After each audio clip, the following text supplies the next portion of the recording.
भगवान बुद्ध ने अपराधियों को कैसे बदला। भगवान बुद्ध के समय में राजगृह के दक्षिण की ओर एक बड़ा पर्वत था। नगर से 75 मील इस पर्वत में से होकर एक दर्रा जाता था। बड़ा गहरा और बड़ा सूना दक्षिण भारत का रास्ता इसी दर्रे में से होकर गुजरता था। इस तंग दर्रे में 500 डाकू रहते थे, जो इस दर्रे में से गुजरने वाले राहियों की लूट मार करते थे। राजा ने उनका दमन करने के लिए सेनाएं भेजी, लेकिन हर बार वे बच निकलते थे, क्योंकि बुद्ध इस स्थान से बहुत दूर नहीं थे। इसलिए उन्होंने उन लोगों की स्थिति पर विचार किया। उन्होंने सोचा कि ये लोग यह भी नहीं जानते हैं कि इनका आचरण दुराचरण है।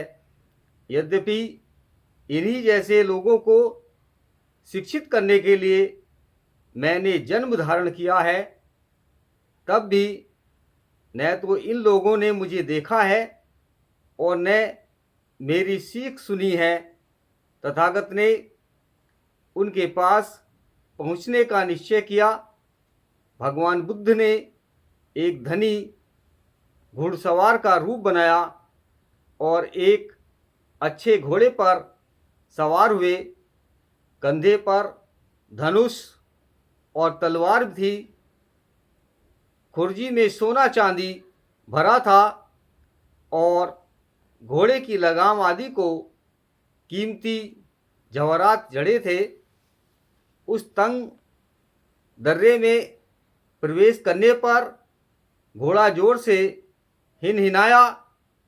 उसकी आवाज़ सुनकर 500 डाकू उठ खड़े हुए और घुड़सवार को देखकर बोले, हमें लूटने के लिए इतना माल एक साथ कभी नहीं मिला, इसे हम पकड़ें। उन्होंने घुड़सवार को घेर लेना चाहा ताकि वह बचकर भाग न जाए, लेकिन उसे देखकर वह डाकू जमीन पर गिर पड़े। जब वे जमीन पर गिरे तो सभी चिल्लाने लगे, हे भगवान, यह क्या है? हे भगवान, यह क्या है? तब उस घुड़सवार ने उन्हें समझाया कि उस दुख के मुकाबले में जो सारे संसार को घेरे हुए है, तुम जो दूसरों को दुख देते हो और स्वयं उठाते हो, कुछ नहीं।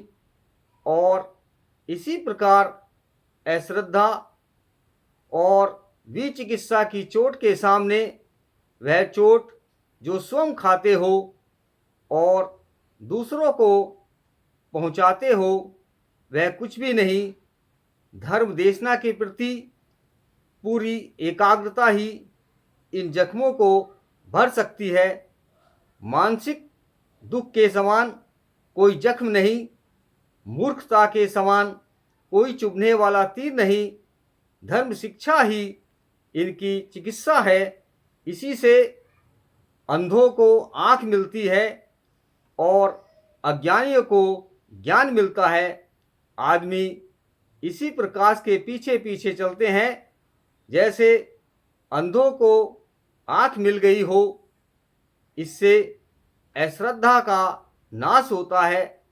यह मानसिक दुख को दूर करती है, इससे प्रीति प्राप्त होती है और यह विमल प्रज्ञा उसी को प्राप्त होती है जो ध्यान से धर्मोपदेश सुनता है। जिसने सबसे अधिक पुण्य प्राप्त किया है, वही इस पद का अधिकारी है। यह सुना तो डाकुओं ने अपने दुष्कृत्यों पर पश्चाताप किया। उनके शरीर में जो तीर लगे थे, वे अपने आप निकल आए और उनके जख्म भर गए। तब वे श्रावक बन गए, उन्हें शांति प्राप्त हो गई। नमो बुद्धाय।